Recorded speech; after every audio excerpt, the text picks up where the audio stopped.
Hello and welcome to the CSED podcast, a podcast where we talk about teaching computer science with computer science educators.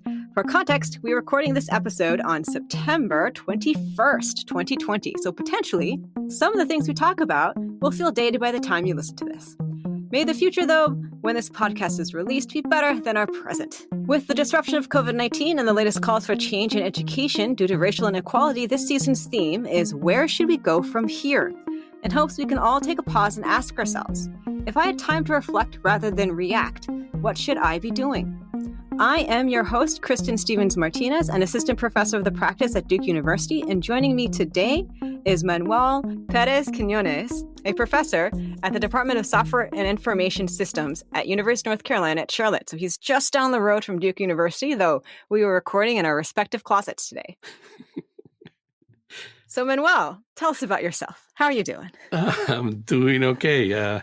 It's kind of odd to be recording inside of a closet, but I'm doing fine. Thank you. I'm a professor in the Software Information Systems at UNC Charlotte. I've been here. This is my 6th year. Before that, I was at Virginia Tech for 15 years. And before that, for 4 years at the University of Puerto Rico, Mayagüez. I teach in the two extremes of the CS curriculum. I like to teach intro courses, either the intro or media comp or data structures. And then I've taught a lot of HCI, senior level or graduate courses in HCI. And I have, probably the reason why you asked me here, I have a lot of experience running programs for diversity. At one point, I was Associate Dean of the Graduate School of Virginia Tech in charge of an Office of Diversity Initiatives. And then I've also was involved in a lot of CS, broadening participation activities. So the coolest and interesting fact, the coolest job I've ever had, I was visiting professor at the U.S. Naval Academy. And the students in there, when you walk into the classroom, they all stand to attention. It's kind of cool. And then they just stay standing until you say, you may be seated. And then the class commences. So it was kind of odd. I had fun, though. It was a fun experience. Oh, that's good. So as you hinted in your introduction, our topic is supporting students of color. And we're going to have a moment of preaching to the crowd, where the first question I want you to talk about is, how is supporting students of color not disadvantaging white students? Because I feel that a lot of people, when they first hear about this idea of supporting students of color or whatever name you want to use, they often then think of it in terms of, oh, so you're going to make it worse off for the students that don't fall in that category. So how is that not disadvantaging the students that don't fall in the category of the students you want to support? Yeah, that's a good caveat, because I think you're absolutely right. People automatically, they assume two things. One is you're taking away from the others, or you're giving something for free to the students of color. Mm-hmm. So I'm gonna give you a couple of things. One is supporting one group does not mean ignoring the other. But the reality is that we're not supporting students of color just because of their color or their skin or something like that. We're supporting students of color because of sort of systemic discrimination that they face. So let me sort of enumerate these things. We're supporting students who come from a high school that was underfunded. If you come from a high school that was underfunded, there were fewer classes available, no AP courses, and things of that sort. We're supporting students who come who don't see themselves in the profession, right? There's few professors that look like them. We're supporting students who are so few in your program that networking and mentoring and even just emotional support is not there, because there's only 2 of them in the whole program. We're supporting students that by nature of their socioeconomic, they have to work part-time, or they have to have 2 jobs, or they have home responsibilities. They're the ones that pick up their siblings from school and things of that sort. We're supporting students who face explicit discrimination and aggressions, whether it's physical, microaggressions, etc. And we're supporting students from different cultural models. There's a theory that talks about different models of culture, collectivistic versus individualistic, and power distance and things like that. Mm-hmm. The reality is all of those things that I told you, unfortunately, are proxies for students of color. The two go hand in hand. And that's why I mentioned that it's because of systemic discrimination. And we're only doing this not because we want to give them anything free. We're doing this to level the playing field. we're doing this because they have fewer opportunities to succeed given the history before they come into the classroom than other students. So if you're white and you're in some of those categories, you'll benefit from what we have to do to support you. But the reality is that the majority of students that face those conditions that I mentioned are students of color. So I think the gut reaction to a response like that actually would be something along the lines of like, well, then why don't we actually find the students that fit all of those categories and not use the students of color as a proxy? Because we're pretending that color doesn't have a hand in this, right? The reason why all of these students that are disadvantaged is because they live in neighborhoods of color, because they face discrimination because of that. But when they come to the classroom, I guess the reason why I make the caveat is when they come to the classroom, I don't want professors to think, oh, you're Black or you're Latino, therefore you're not X. And I want them to think, oh, you're Black or Latino, you might have been coming from a background that puts you at a disadvantage. I don't want them to think that there's something intrinsic in their biology that says, well, you're just not as good as the others. That's sort of the caveat. But yeah, you're absolutely right. I mean, there's a lot of universities that are talking about increasing support for first generation students. And again, that's highly correlated with Black and Latinos. Yeah. But it's not necessarily the case. And depending, we're close enough to Appalachia, and that area has a lot of low socioeconomic first-generation white students that face some of the same similar issues. There's I don't know if this is related to that or not, but there's a similar thing that I've commented. I mean, a lot of professors look at students from the view of when they were students. When I was a student, I used to do this. The way I've started explaining it to professors is you are an NBA player. You have no business telling a 17-year-old how to dunk a ball because you're at the top of the top. You're at the professional leagues. You're in a professional team. If you are really good, you might even be an all-star NBA player. You can't expect them to do the way you did it. You can't. It's just not. It's not a fair comparison. So you got to get off your high horse and think, what would it help you to do it this way, rather than saying, when I was a student, yeah, no, you're not the model. I mean, we only question support for students of color, but we don't question it when we're talking about gender. And to me, that is a sign that we move forward. I'm sure 20 years ago, we were questioning supporting women in a different way.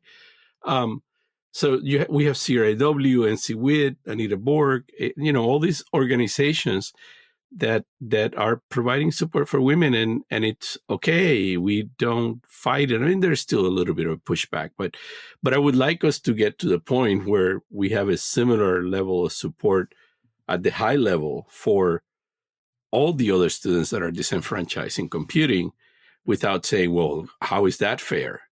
I mean, there's still people that say that when we run programs for women in my college, and I've heard people complaining, when are you doing that for me? But it's not as prevalent as it is when we're talking about students of color. We need to level the playing field. That's the way we should think about it. And because of systemic discrimination in society, some groups come in with less preparation to succeed. Doesn't mean they're not capable. It just means that they haven't had the same opportunities. All right. And I think that leads to maybe finishing out that thought of why is this so important?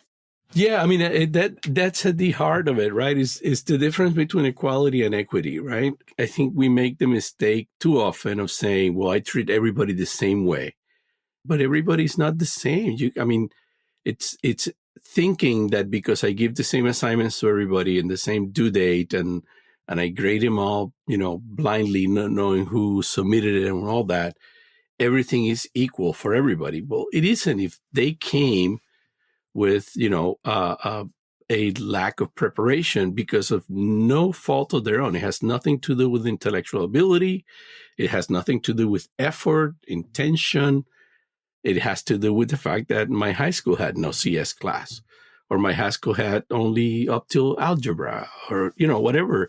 So you don't have the background, and we can't if we want to broaden participation, we can't just assume that before they show up at our door, everything is equal, because we know it is not. So we have to sort of find a way to provide that scaffolding to make it a little bit more fair. It's the difference between equality and equity. The other thing is, I mean, there's a lot of privilege that happens in a lot of all these things, right? When I was at Virginia Tech, we used to have a lot of students that came from a really fancy school in Northern Virginia that had 4 years of computer science in the high school. 4 years. Needless to say, those kids showed up and they would engage me in conversations in the freshman year that I wasn't comfortable having, because it's like, yeah, last time I looked at that was when I was an undergrad. That was 30 years ago. I don't want to talk about that now. They were that strong, prepared, lots of experience. I felt bad for them because sometimes they would be a little bit bored, and I would engage them in conversation. Well, you want to try this other thing to sort of keep them engaged? But there's no way I could teach my class thinking everybody was like them. And we had, I don't know, 10 to 15 from that high school every year. So it was a significant mass. It wasn't one kid that was good. It was like a large number. And you compare that to the kid that came from a, poor neighborhood that never saw a computer science class before, and they're in the same class, and that's not equal. That's not fair. So that's why it's important. We have to find a way to that. The other reason is computing is a really lucrative career. Mm-hmm. So, if we are to close the economic inequality and to improve social mobility and all these things that we talk about, computing careers is one way of doing that. And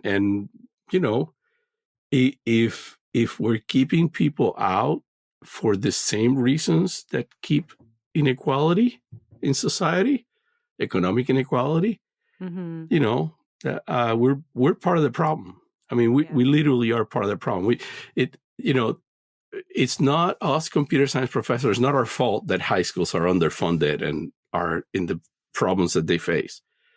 But if we let that be a reason for us not to bring other people in, we're just passing the problem to somewhere else. The last reason, which before the pandemic and before the social unrest usually was the first reason I used to give, but now it's less. The last reason is we're building products. The computing field is building products for other people to use. Mm-hmm. And if we don't bring in the diverse population that reflects society, we're building products that is not going to take into consideration things. There was a tweet yesterday of somebody saying that one of these online platforms with virtual backgrounds doesn't work as well if you're Black. And yeah, I saw that Twitter thread. It's like, oh my God, you mean to tell me that all the time that it probably took to develop that algorithm, you never, not once, put a Black face in front of it? It's the rest of the world that bland and white, that you never tested this with one person, and you get to the point of releasing the product and they go like, oh crap, look at that. That's pretty scary, and it's not the first time this has happened. This has happened before with some of the online photo things that auto-classify people, and this keeps happening, and we're seeing it now with COVID, right? We're seeing how COVID is attacking Black and Latino communities harder. Mm-hmm. And we automatically just think, well, it's because they're poor, or it's because this, or it's because the other, but not thinking that maybe in medicine, we're not quite where we should be, understanding symptoms that there might be differences. I don't know if there are or not. Mm-hmm. And there's a good rationale for this because, we do this in computer science education too.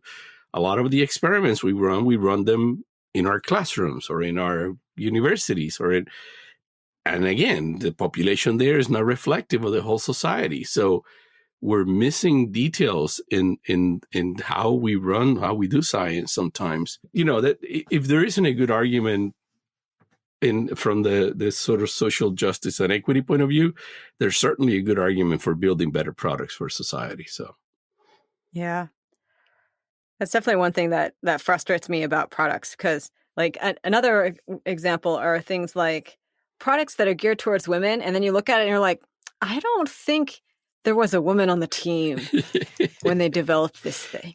Here's another part of that. This connects several of the conversations we've had already. I mean, a lot of times when we're talking about women in computing, the one or two or three or four females in our departments that are professors, I often tell them, like, you survived this mess. you are not normal. You're above average. You're like, there's a reason why you're still here, even though the system is stacked against you. So I'm glad we'll use you as a role model, but let's find out what we need to do to support the other ones, because you're a champion. You're better than most of the men here because that's why you survived in it. Sometimes we say, well, we talk to the women in the department. It's like, yeah, those are superstars. None of the professors are a representative sample of anyone. No, and much less those of us. I mean, I get asked so many times about Latinos and immigration. I go like, okay, I've never immigrated. I'm Puerto Rican. I was born a U.S. citizen. So I have nothing to say about that. I know I'm Hispanic. I'm not a Latino, but I can't comment on that. I mean, I can only comment on that as just as anybody else that reads the news. And sometimes we just use the few of us as, talk to your people and tell me what your people think. I don't call Latinos at night. It's nonsense. But we only have one or two in our departments. And in our social circle, sometimes we got none. So that's it. The only Black person I know is a professor down the hallway. That person is more like me than all the other Blacks in the society, because he's a professor, got a PhD, he's in computer science. There's probably more in common among us in a computer science department than us with our own old circles, Yeah. So, I mean, we need to do better. So with that in mind, how do we do better? Like, how do we do better is a very broad question. So let's go at it with the bigger picture of the mindset that we should have when we approach this problem, rather than going into the nitty-gritty. Yeah, and that's one that I'm, in the last, 4 or 5 years, I've been changing a lot how I think of it. I think, just because of the training that we've gone through, I used to think of, strict deadlines and, I give everybody the same opportunity. And it sort of realized that's part of this fixed mindset. That is not growth mindset. I mean, there are things that our students don't have that put them at a disadvantage. And I have to think about how I give them an opportunity for them to grow, rather than giving an opportunity that, because of their background, they're already disadvantaged, and I'm not opening the opportunities for them. So I think a lot of things about. So I'm testing this crazy thing out this semester. I'm doing what's called specification grading, and I have sort of explored it a little bit, and it made sense for me to try it, given my class is completely online, given COVID, given the social unrest, given all these things. I thought, this makes sense for me right now. I don't know if I would have tried it a year ago. I don't even know if I would do it in person. But the idea of specification grading is that I'm going to set up all my assignments have satisfactory or unsatisfactory. Okay. And satisfactory means you've done an honest effort to get it. It's not A, B, C, or D. So it's probably lower than an A, fairly lower. And it also means that I'm going to give students multiple attempts and trying to get it to satisfactory. So I'm removing this idea that, by Friday at 5:00 when this is due, if you don't get it, you don't get to get it ever. No, I'm going to give you a deadline so that you have to work on it a certain time, but I'm going to give you a week or two to get it. And because we're online and because I'm using a lot of auto graders, makes sense. I can just say, this homework is due on Friday. You get an extra week to get it in. You get multiple attempts. If you get stuck, call me. I'm here. I have office hours. I'll walk you through the problem. And each assignment has multiple problems, and each problem you can submit individually multiple times. So they have plenty of times to sort of get to a point where it crosses the satisfactory bar without worried about, oh my God, I'm going to get an F because I didn't hit 15% or whatever. So, and then at the end of the semester, your grade is determined by how many of these you completed, not by the score. How many of these did you get to the satisfactory level? So there's an incentive of counting how many assignments I get to satisfactory, not a punishment or reward about my actual score on each assignment. So you could, my drill and practice activities, the satisfactory bar is 80%. Okay. You get to 80%, you're satisfactory. You're good. And you need to do 8 of those. And I think I have 10 in the semester. And then I also have programming assignments. I also have exams and all that. So the idea is, I can, from the get-go, I can work really hard at multiple times. I don't have a fixed deadline. I can take a little extra to each of them get to 80%. And if I'm driven, I'll try to get to 100, but it doesn't matter. Once you get to 80%, it's satisfactory. You've done enough. So there's a lot of literature around grading for equity, and this is an idea that sort of came out of that community, and I really like it. I'm curious to see what it will happen at the end of the semester. What I suspect will happen, and this is my hypothesis here, is that the A students will get an A no matter what. Mm-hmm. But the students that were on the lower end of passing, the C's and the D's, would go up. So I suspect that the number of C's and D's will decrease and the number of B's will increase. That's what I'm expecting to happen.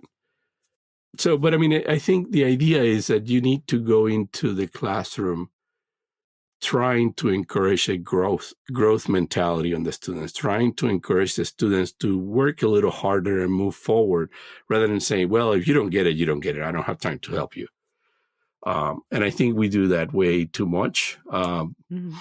And there's been a lot of people that have said, because of the increasing enrollment, that they're worried that this is what it will translate to, that will just get really, really picky in the grading and say, I've got 150, I can do good with 80, and the rest, they're on their own. Mm.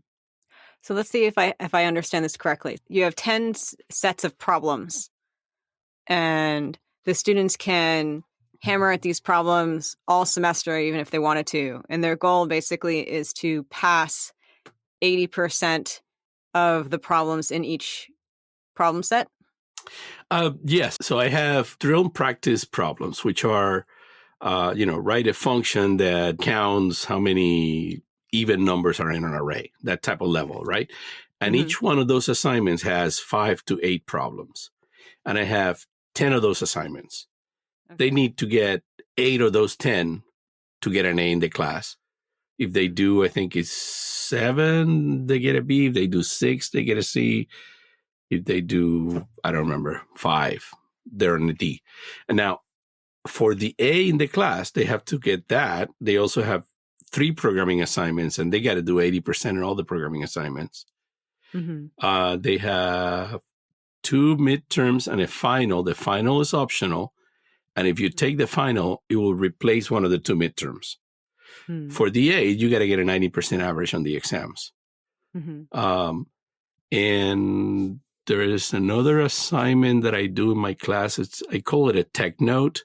And it's sort of like writing a README for a technology. And they have to write like a 2-page, this is what's cool about this technology. And then they have to give a 5-minute presentation. And there's 2 of those in the semester. But the video, they only have to do 1 of the 2 to get an A. So the A is defined, they call them bundles. The A is a bundle of, you got to do 8 of the workouts. You got to do all 3 programming assignments. You got to do 90 average on the exams. Mm-hmm. You got 2 out of 3 shots at it. And you got to do all the tech note assignments. The B is a fewer counts on the bundle. Mm-hmm. So instead of 8 assignments, you do 7 and so forth. Each of them is still at the satisfactory level across. It's just fewer number. So in a way, you're encouraging more practice because you still have to get to 80%. But you're also acknowledging that if you don't do as many, then you got a lower grade. One of the advantages of this approach is that it's easier to grade because you don't have to grade to take points. You have to grade just to see if it's satisfactory or not. Mm-hmm. And if it's not, you highlight what needs to be improved and then they submit again. Mm-hmm. So you reduce grading because of all the assignments that look fine, they look fine. And all the ones that look just horrible, they're not satisfactory and you send them back. Mm-hmm. So you're not grading for nitpicking, 2 points minus this, 2 points minus that, which is where a lot of time takes. So this very much reminds me of the book Grading for Equity by Joe Feldman, which is going to be a different episode of this season. And it sounds like you've adapted a bunch of the practices that he talks about in his book. And one of them is such as like you're trying to make the letter grades actually mean the student has an A level of mastery or a B level of mastery.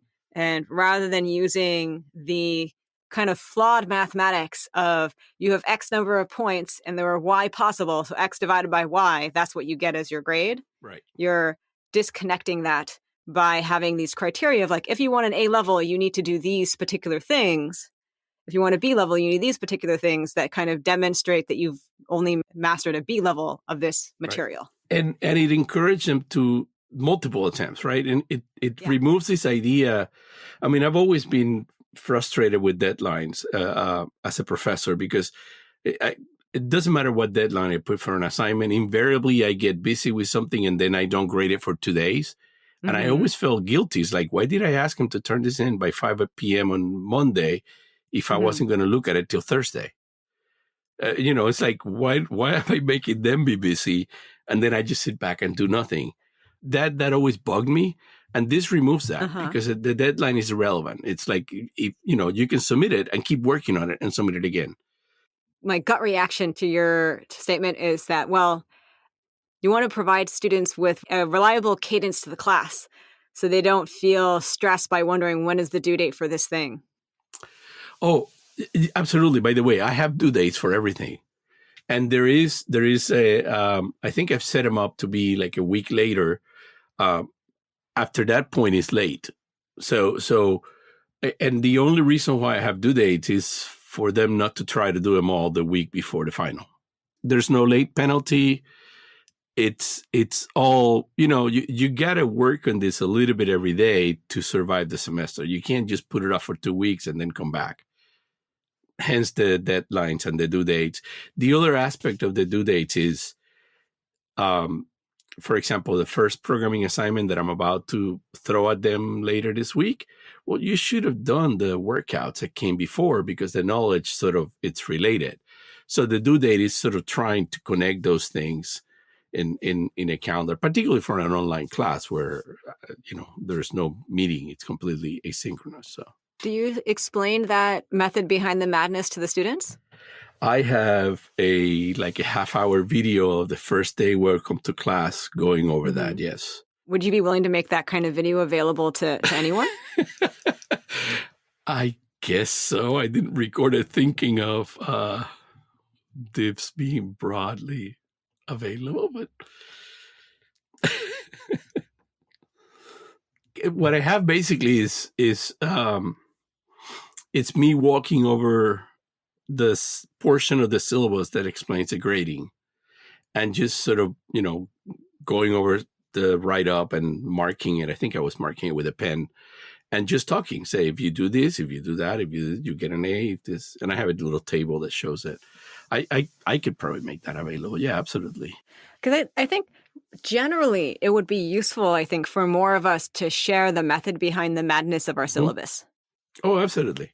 So once it's after the due date and it's late, but there's no late penalty, could they potentially, like this first one, they don't get to 80%, but then they move on. And then half of the semester, they're like, oh, I think I actually could get an A in this class. So they go back and get to 80% on that thing. Could they still do that? When is this podcast going to come out?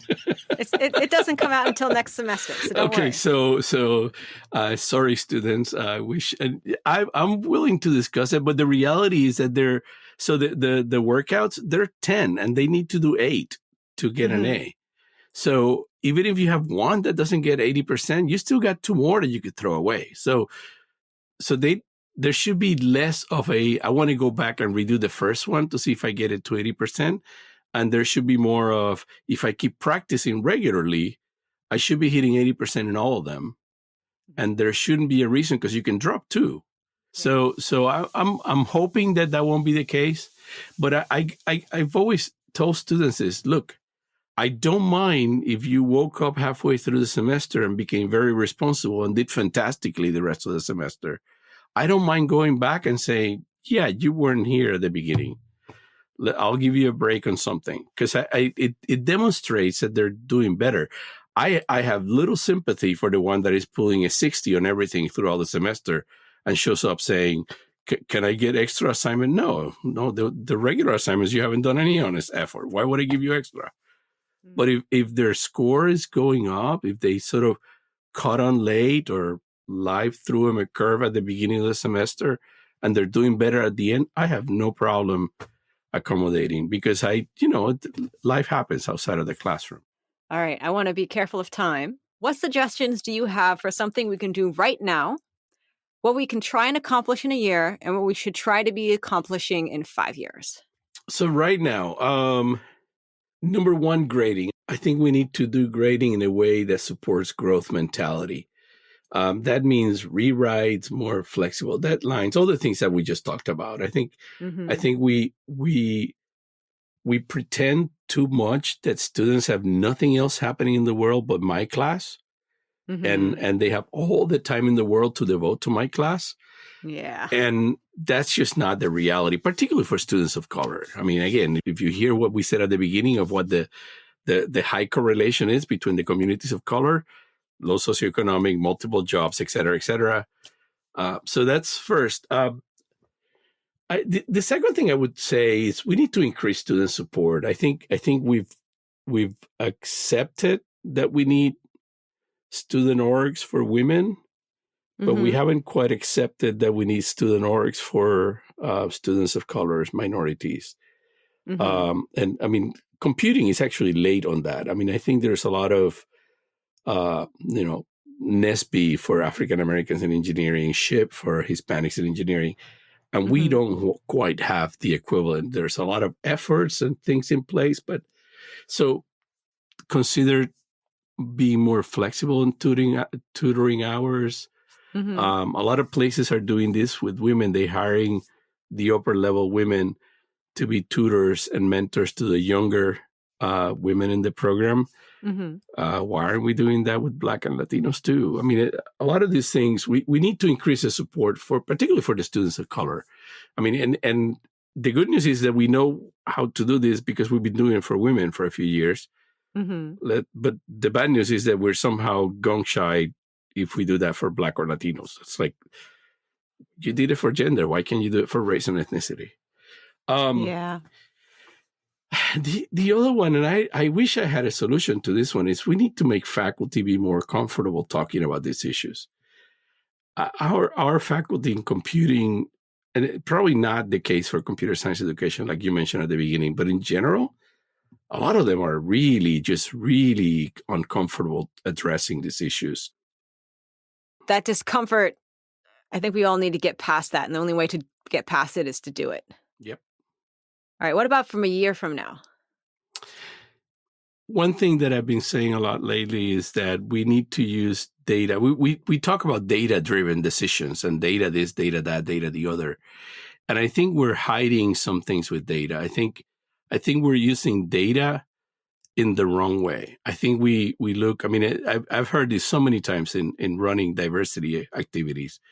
Oh, make sure you collect data so we know if that one works, we'll repeat it next year. I'm going, no. I mean, I can collect data on an event to see if it worked correctly, but it's not going to solve diversity or discrimination on one event. It's not, that's not how it works.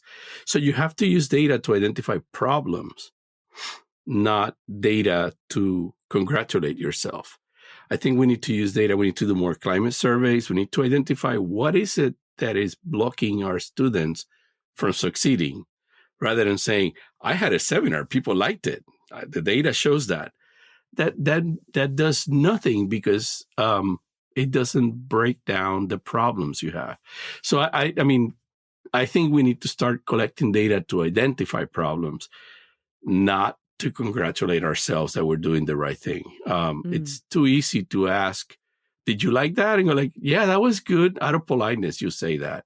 Yeah. But the problem is still there, you know? And I think, I mean, this is very typical to debugging, right? You don't do debugging to prove that the program is correct. You do debugging to identify the problem. Just because you couldn't catch the problem, that doesn't mean the program is correct. But you still got to do the testing to try to find the problem. That's the way we should be using data. Let's find where the discrimination happens in your department, in your classes, in your clubs, and go after those problems and fix them. And that takes a while to start collecting that data, to start thinking of data that way. The other thing that I think, and I don't know that this is a year, but within a year, we should start thinking of this alternative path. A lot of people are saying that the idea of a pipeline is the wrong metaphor. That instead of saying you start, in middle school, and then at the other end, you become a professor, and along the way, we lose people. It's wrong, because what if in middle school, you never heard of a computer, but in high school, you got excited about it? The pipeline mentality sort of loses that. And I think you need to think of alternative pathways instead of pipeline, meaning I went to a high school, I didn't have calculus, but I really like computers. Can I study computer science? Well, that's going to be really hard, because you're going to have to take this math and this other thing. And that's a roadblock. That's assuming that before you got to college, you were already in the pipeline to come to college.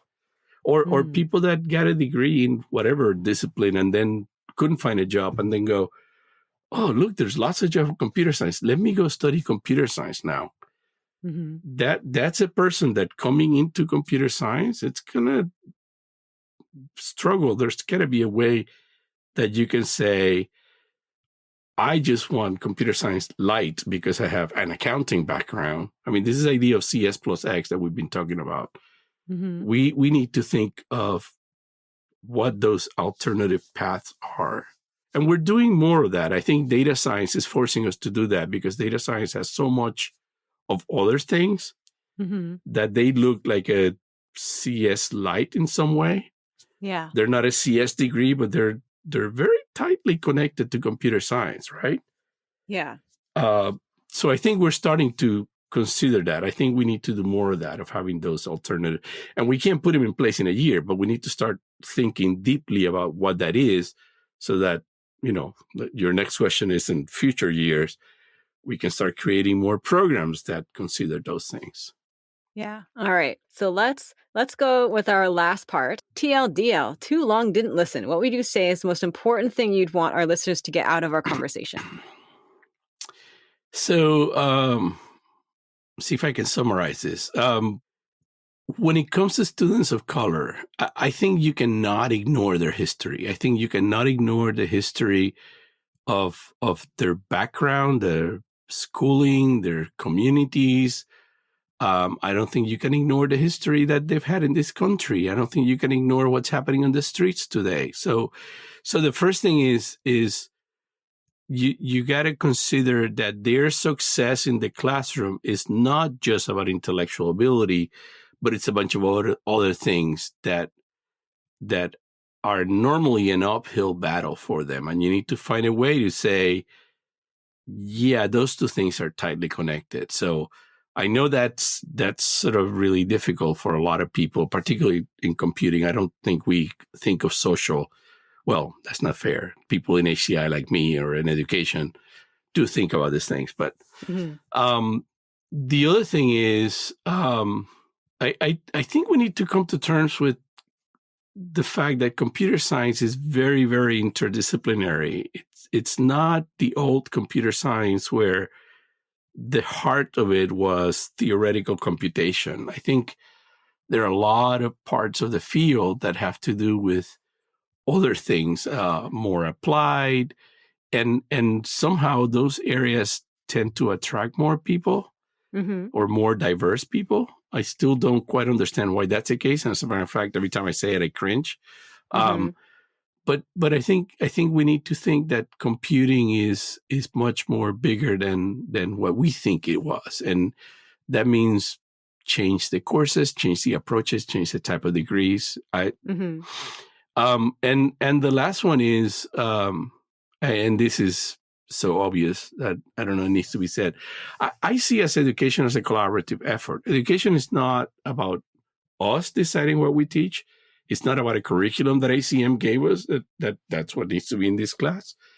It's a collaboration with the learner. I mean, in education, they have this set of theories of learner-centered pedagogy. I think we need to embrace that. We need to say, this is a collaboration between what I want to teach, what the student wants to learn, or what the student doesn't know that needs to learn, and the curriculum somehow. And somewhere, if you really want to make a difference, you got to take all three into consideration. We can't assume, well, you have to have, I mean, I pick on calculus all the time because it's the one that our students sometimes struggle with. You can't just wash your hands and say, well, if you can't pass calculus, you can't be a computer scientist. You know, that's not exactly 100% accurate. Maybe you can't have some types of jobs in computer science, but you could be a web developer without calculus. And that collaborative effort is what would define new paths through a CS curriculum that will probably help make up the problems from high school or the problems from outside as they interact with our curriculum. Yeah. All right. Well, thank you so much for joining us, Manuel. Happy to do it. This was fun. And this was the CSED podcast hosted by me, Kristen Stevens-Martinez at Duke University, produced by Amarachi Anakoronye. And remember, teaching computer science is more than just knowing computer science. And I hope you found something useful for your teaching today.